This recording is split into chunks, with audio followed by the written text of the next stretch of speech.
Hi, I'm Selena, and I'm here with Liz Mugavero, or Cate Conte, and she is a mystery writer or cozy mystery writer, among other things. And for readers unfamiliar with your work, how would you describe what you write? Hey, Selena. It's so great to be here with you. Thank you for having me. So I write cozy mysteries right now. So cozies are, for those who aren't familiar with a cozy, they're definitely mysteries. There's definitely a lot of murder and mayhem happening. It's just happening, not very, not quite on the page as much, right? So you're not seeing people getting stabbed to death or any of that. Cozies usually take place in a small town or, a small geographical location within a small town. And there's usually a really great sense of community. And I think probably the biggest thing about cozies and why people really love them is that there's always justice served at the end. Yes, that's right. That's right. So, what can readers expect from your latest book? And I believe that's a Cate Conte book. Yeah. So Gone But Not Forgotten was out late January. January. Oh my gosh, I'm losing I'm losing track of the year. June, late June, not January. And yeah, it's the sixth book in the Cat Cafe Mysteries. And this book it was really fun to write this one. So Maddie takes on a cat hoarder case. And she's also got her sidekick Cass, who's her like Zen master guy who teaches her meditation and Tai Chi and Qigong and all those, very mindful things that she has a really hard time grasping. And he's, kind of her second star in this book. He's the one who brings the hoarder to her attention, and he's kind of embroiled in the mystery. So this one was a lot of fun to write. So, what do you think draws readers to these kinds of books? People love cats. I know that, right? So all of these books have something to do with cats. Yeah, I mean, there's a lot of cats in cozies. Mine are actually like really centered around cats and animals, especially obviously the Cat Cafe series features many cats. But now I'm starting to slip a few dogs in. But people really like cats. They like that feeling, I think, of coming back to a series over and over again, of seeing their friends, of spending time in the towns that they've come to know. I get so many people who tell me like, oh, I love Grandpa Leo so much, Maddie's grandpa, who's also, in all of the books. So I think people just really like to feel like they're coming back to visit friends. And the name of your book again is Gone but not forgotten. Forgotten. Yeah. Yeah, I just wanted to make sure people understood that one. Yeah. And Okay. my editor comes up with some really funny, punny titles. So Yeah, they're great. They have to admit they are great. So what was the inspiration for Gone But Not Forgotten? So it was kind of twofold. So I like to write about animal rescue as much as I like to write about just animals in general. So, Dennis Lehane, the great Dennis Lehane, always says, make your books about something. And so my books are usually about some kind of animal rescue. And so there was, hoarding cases. You hear about them all the time. I mean, I think we just heard about a bad one. I can't remember where it was, but um, sorry. Hoarding cases get a lot of attention. They're really traumatic for the animal. They're traumatic for the rescuers. Like they're just obviously really bad situations. And oftentimes people don't necessarily, some people are really good at hiding things like that, right? And I encountered a person when I was doing rescue, when I lived in Connecticut, who no one would have ever thought this person was a hoarder. This person, publicly helped animals and all of this stuff. And I had been to the house once, and it was kind of unexpected. And I saw some things that I wasn't supposed to see, and it just kind of really stuck in my head that like, wow, you just don't know, right? And if people suspect that there's a hoarding situation going on, they should know how to try to get help for the animals and the person. And, so it was just something that had always stuck in my head. And I really wanted to bring that to people's attention. So that was the basis for the main mystery. And then Cass is actually based on a real person. So I see a traditional Chinese healer, and I was going to his classes in Connecticut back when I, first moved there years ago. And there was this gentleman that would always come and he would play his crystal healing bowls at the start of every class. And I had never experienced them before, and they were so amazing, and they made such a difference in my life and just my health. And I just became very fond of this man and got to know him a little bit. And so Cass is based on him, and his name is actually Cass too. So yeah. Okay. So what were the steps that you took to bring the book from total inspiration to the finished book? So I usually start my books with an idea, and then I have a bad habit of writing myself into corners and not being able to get out of them. So I'm one of those people who I always try really, really hard to plot, and I'm just not very good at it, right? I really want to be a plotter, but I haven't been able to kind of get to that point yet.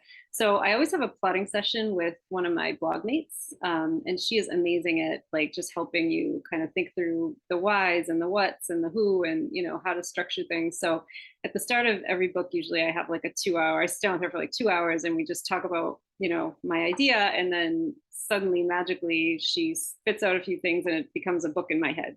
So that's usually step one. And then I try to write every day until it's in a good place. I'm also not one of those people who can just write the whole draft cover to cover and then go back and start editing. Like, I usually end up writing half the book. I kind of know what the ending is, but then I have to go back to the beginning and start editing, because if it doesn't make sense to me, like if that first half doesn't make sense, I can't finish it. So I don't, yeah, it's a weird process, but I've just come to embrace it. It's mine and it works. So yeah, I mean, everybody has their own processes, and that's an interesting one, because it kind of it does make it easier if you have the first part, you have it down really well. It's very it makes it easier to get the last part. Definitely. I find that when I'm I obviously have to edit the last part when it's written, but I don't have to edit it as much, because all the heavy lifting and the editing and the revising and the, pulling my hair out has all been done in the very, the first half. So yeah, it's interesting. Oh, that's great. So what kind of research went into writing Gone But Not Forgotten? So this one, I didn't have to do, sorry, the dogs are throwing their toys around. I didn't have to go out and do a lot of new research, because, again, like, I've been doing rescue for a really long time.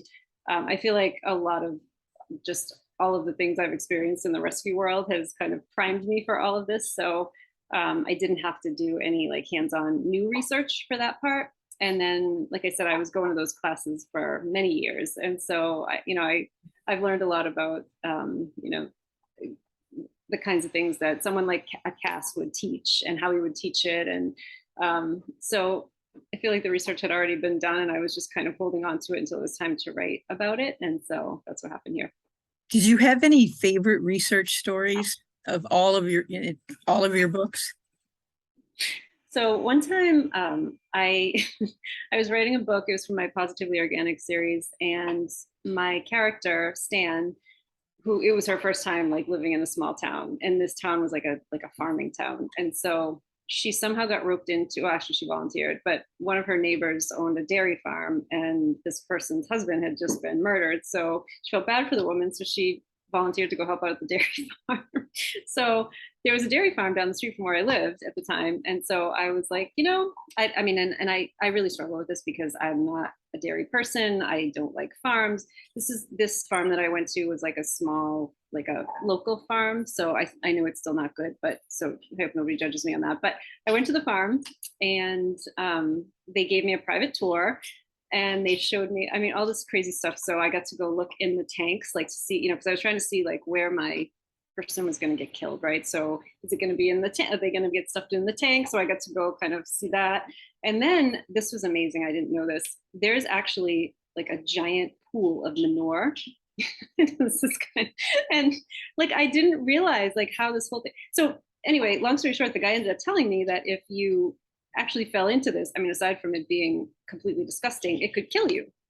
And so just learning about that and working that into the book, like that was a lot of fun. It was, weird, but it was a lot of fun.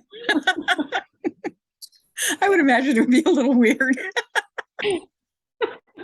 But I had no idea that there was a swimming pool sized thing of manure, right? And that they kept it there for some reason. I'm not really sure what the reason was. I don't think I ever asked that part, but it was Fertilizer, very maybe. interesting to know that if you fell in it, you would die. Yeah, that's no, yeah, I would imagine. But the carbon dioxide and I don't know the science behind it, but yeah, that It's was on the job training. totally. So what was the biggest challenge you had in writing and putting out Gone But Not Forgotten? Oh boy.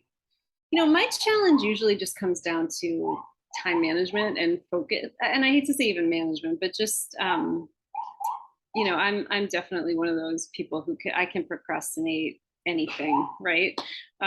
So it's just getting better at structuring my days so I get my writing done first thing in the morning before I get sucked into all of the other work things that I'm doing. The time component has always been a struggle for me that I'm still trying to work out how best to do it. Okay. Was there any character that you loved or hated the most in your book? Hmm. My hoarder. I didn't. My hoarder was my victim, but I didn't really. I don't know. I had someone in mind when I was writing this person, and I also had just hoarding in general in my mind, right? And how horrible it is, and how much it damages the animals. And so I didn't like my victim, so it wasn't hard to kill her. I mean, she wasn't like all bad, no victim can be all bad, I guess, but I didn't really have any affinity for her. Like some victims in the past, I've been like, oh, kind of sad to see them go, but not this one. Not that one. Okay. So what else can we expect from you in the near future? So my next book will be Which Way Out, which is my third full moon mystery. That's coming out in March of 2023. And I'm just buckling down to write book 7 in the Cat Cafe series now. So wish me luck. Okay. So you have 3 different series now. And this one is your 3rd series, the Witch series. My third series, yes. Yeah. Okay, great. So I have some other questions for you about being a writer. But Sure. before that, since I hear your dogs barking in the background, one of the questions that I usually ask is if you have any furry or feathered or otherwise non-human companions, and obviously you do. and, I do. and do they help or hinder you when you're writing? Oh, geez. Well, it depends on if they're trying to sit on my computer while I'm writing. Like, I have the cat decides to come and lay on the computer when I'm trying to write, or sometimes, the dog will put her face right on the keyboard. Other than that, they're very helpful. They make me happy, and they make me smile, and they always give me a reason to do what I do. So, other than physically inhibiting me sometimes, they're they're a joy. Okay. Yes, okay, great. Sounds good.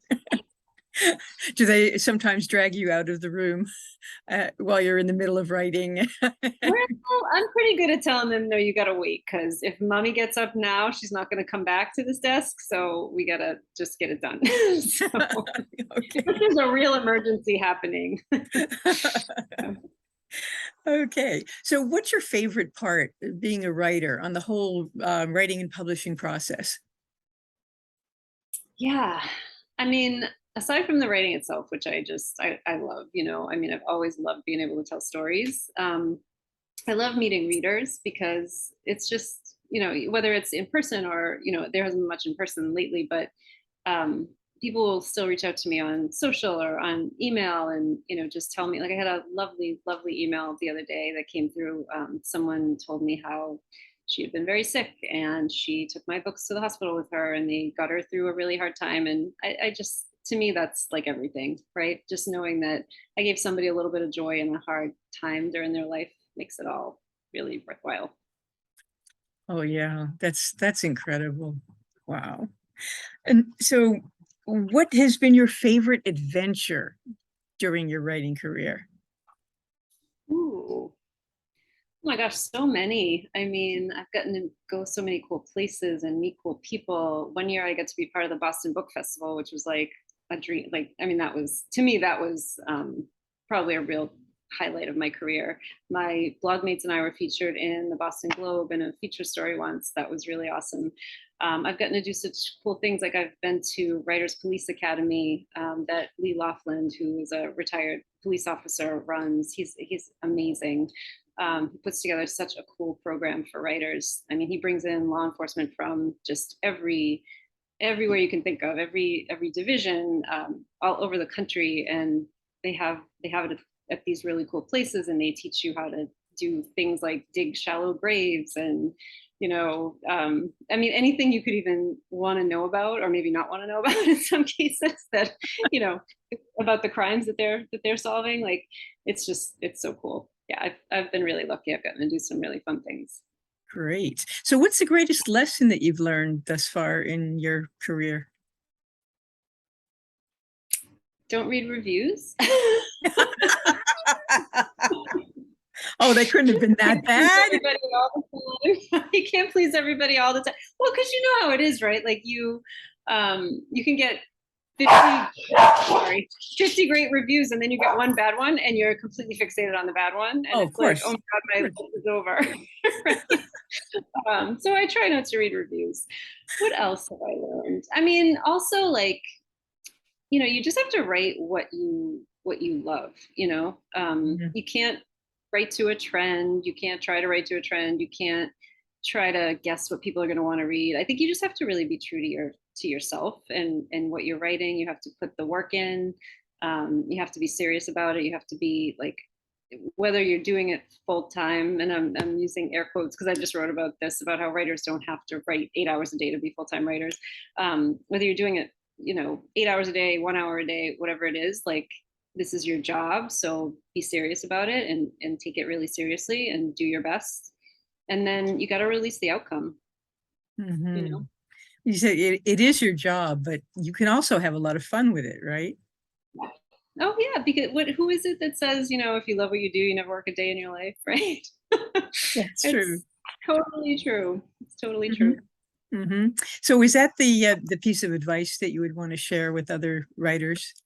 Or are there more main things? Oh geez, there's so many. I really do think though, definitely the piece about like take it seriously. If you want to be a writer, then you just have to sit down and write.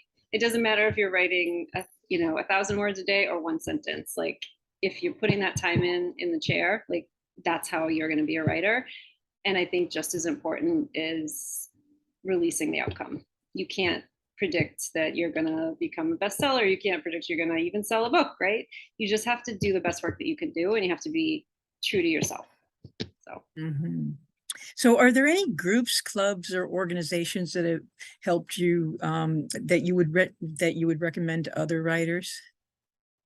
totally, if you're a mystery writer, you need to join Sisters in Crime, and then there's a national chapter, and then depending on where you are, like in New England, we have a New England chapter. There's chapters all over the country, the world. Even this is an international group. Sisters in Crime, I wouldn't be where I am today without Sisters in Crime for sure. It's an amazing group. Okay, great. Yeah. And also Mystery Writers of America is another one that's out there for mystery writers. Yeah. Yep, absolutely. Great. So now I have questions for you about you as a person. Okay. What is one thing that most people don't realize about you? Ooh, that's a good one. Geez, like personally, like personality wise, or Anything, something I've anything, done. I used anything to you work at can a think funeral. of. Hmm? I used to work at a funeral home. Okay, that's a good one. I have a very, very dear friend who owns a bunch of funeral homes. I've known him for about 25 years. And, when he was first starting out, I totally seized the opportunity to go do some bookkeeping work for him just so I could be like there, like doing research and learning about how, because at the time I really wanted to write a series about funeral homes. And so I wanted to learn how it all worked. I got to sit in on not autopsies, on embalmings. I got to go see a cremation done. I just, yeah. Some people find that really bizarre and creepy, but I thought it was really cool. For a So, mystery writer, I would think that would be great. Okay. So what is or are your passions when you're not writing? And how do you make time for the things that you really love? yeah, so animals for sure. I was involved in animal rescue for a really long time. I, had to kind of scale back, and for me, scaling back meant like I couldn't take home every animal that I came into contact with anymore because I had downsized where I lived. But I definitely want to, now that I've moved and I'm kind of settled again, like I want to start doing volunteering again. Another passion that's near and dear to my heart is domestic violence. And so I used to volunteer on a board for a domestic violence shelter, and I would love to get back into doing something like that as well. I had to put that on hold for a few years, but that's definitely something that I want to keep giving back with. Wow. So what are some of your writing related crafts or hobbies? I read a ton. So I read a lot. I love to take, like refresher classes. So I was actually looking at so when I was in grad school, I did a class on writing columns and essays, and I really, really loved it. And I actually, when I, was in school, I wrote and sold a couple of essays. And I just got away from it. And so I kind of been thinking like, I want to get back to that. So I think I might take a little refresher course on essay writing and start playing around with that again. Ah, interesting. So what does your writing space look like? And what do you need to have around you when you're writing or Yeah, editing? right now my main writing space is my little desk, which is right in front of my ocean view now, which is so like amazing. So I've been saying like this could either be really good for my writing career or really bad because all I'll do is stare out the window, which could be very bad. But yeah, no, I like to sit here and write. Sometimes I'll sit on my deck and write because I love to be outside in the fresh air. I need to have my crystals, so I have my fluorite crystal, which is really good for helping me calm down the chaos in my mind. And then I have my little lepidolite crystal, which is also like a meditative, very mindful crystal. Mhm. And depending on where I am in the book process, potato chips. So if I'm like getting really close to a deadline and I'm stressed, potato chips, which is probably bad, but a necessity to get through. What about any drinks? Coffee or Coffee or water, depending on the time of day. Yeah. okay. And when you're writing, do you prefer music or silence? And if it's music, what type of music? Yeah, it depends. Some days I just really need quiet. Other days I like to listen to jazz when I work. Ah, I nice. can't listen to anything with lyrics really because then I get distracted. So um, Mm-hmm. Okay. And how important has the New England setting been to your writing? yeah, I mean, all my books have been set in New England. It's my blog, the Wicked Authors blog, where I blog with 5 other amazing authors. The reason why we started the blog was, at the time it's evolved to a little bit beyond cozy at this point, but at the time it was, cozy mystery series set in New England, and that was kind of how we all came together and started this blog. So yeah, we've all written most of our series for most of this up to pretty recently were all based in New England. So yeah, it's just there's so much. My first series was set in Connecticut, and that was based on. I actually started that series based on the setting. I was walking my dogs on the town green near where I lived, and it was I think the biggest town green in the state, and one of if not the only one that was still like in agricultural use. And it was just really cool. There were like these little houses around it, and all these historical buildings, and you could tell it was the place where people in town came to, like, they didn't go to town hall to get the news, they came to the town green and talked, and they had all these crazy events. And I was just like, wow, this is a great place to set a book or a series. And that was really how my first series came about, was based on that setting. And then my second series, the Cat Cafe books, was I set those in Massachusetts off a fictional island like Martha's Vineyard. And that was really cool, just to, kind of explore that island setting, and, it's, everyone kind of knows what it's like in the summer, but what's it like in the winter when everyone's gone? And there's so much potential for stories. Right. And then even my third series is set in Connecticut, in the neighborhood where I used, in a fictional neighborhood, like where I used to live. So there's just a lot of different places to set books in New England. Right. Okay. I have two more questions for you. One is, where can people find your work aside from Annie's Bookstop of Worcester? And I always have to do a plug for Annie's. You can get Liz's books there if you call 508-796-5613, or you can send email to orders@anniesbooksworcester.com. And now, where else could you get your books? Yeah, anywhere you can find books. So go to your little bookstore, your indie bookstore. If they don't have them, ask them to get them. But yeah, any books at Barnes and Noble should have them. You can order them on Amazon, even though I know that's not what we try to promote, but they're definitely on Amazon, and they're on ebook and Audible as well, except for my first series. So my second and third series are both on Audible. Oh, great. Okay. And how can we follow your work and share your awesomeness? Yeah, so I'm on social media as Cate Conte author on Instagram and Facebook, and then I'm also on as Liz Mugavero. So you can find me on multiple channels there. Okay. And you have your web pages? Yes, cateconte.com, absolutely. Okay. Well, thank you so much. It's been great talking to you. And Thank hopefully you. we will see you at the store sometime in the near future. Okay. Yep, I can't wait to see you then. Liz Mugavero, Cate Conte, it was great to see you. Thank Thank you. you.